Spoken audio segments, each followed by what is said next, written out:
What are we going to see in the first movie for the Infinity Castle arc? Now, if you aren't caught up, I'll recap for you. In the anime, Demon Slayer finished the Hashira training arc and is headed into the Infinity Castle arc. Also, it's been confirmed that the final arcs are going to be a movie trilogy. So now that we know this, what will be in the first movie? Well, it'll start with Giyu and Tanjiro, then switch to Shinobu meeting Duma and how Kanai died.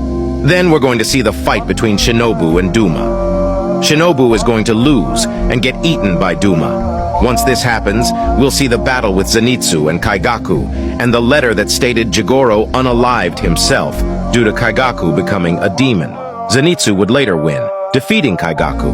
After, we'll see Giyu and Tanjiro versus Akaza. Giyu will unlock his Demon Slayer mark, and Tanjiro will unlock the see-through world. We'll probably see Akaza's backstory and he'll perish. It'll probably end on Kanao with Duma and Inosuke arriving there to defeat him. What will we see within the second movie for the Infinity Castle arc? Well, continuing for what I expect for the first movie, we're going to see Kanao and Inosuke battling Duma. In their battle, we'll see Duma's backstory and Inosuke's mom. Eventually, we'll see Duma get affected by Shinobu's poison, Kanao using her vermilion eyes, and then Duma getting beheaded by the both of them. After this, we'll see that Nakim is changing the Infinity Castle, and Michiro falls into another room, and this room has Kokushibo within it. It starts off as a 1v1 with Michiro and Kokushibo, but then we see Genya come out, with Gyomei and Sanemi appearing not long after.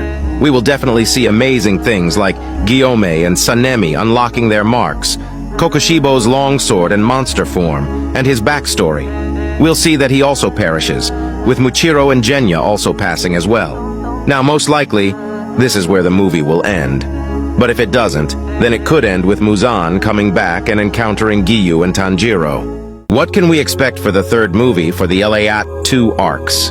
Now, the Sunrise Countdown arc may not be a movie since this isn't the Infinity Castle arc, but I believe it will be since they're basically one arc. Also, I'll split this in 2 parts since it's long. Anyways, it'll start with Giyu and Tanjiro seeing Muzan, with Obanai and Mitsuri coming after. We learn that Yushiro is using Nakim to control the castle, and Nakim is unalived. After this, the Infinity Castle is destroyed. Then, we see the 3 Hashiras and Tanjiro attack Muzan, with the Slayer Corps protecting them by being body shields.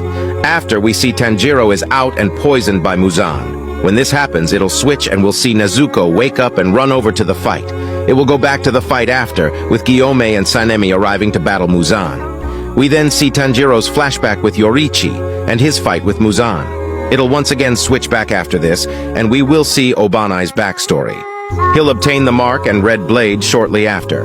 Gyomei, Sanemi, and Giyu get the red blade as well. Zenitsu, Inosuke, and Kanao also appear to help. While Gyomei and Obanai unlock the see-through world, Muzan blasts them and everyone else away. Kanao seems to be the only one remaining, and Muzan goes to finish her. However, this is when Tanjiro comes back to fight Muzan for one last time.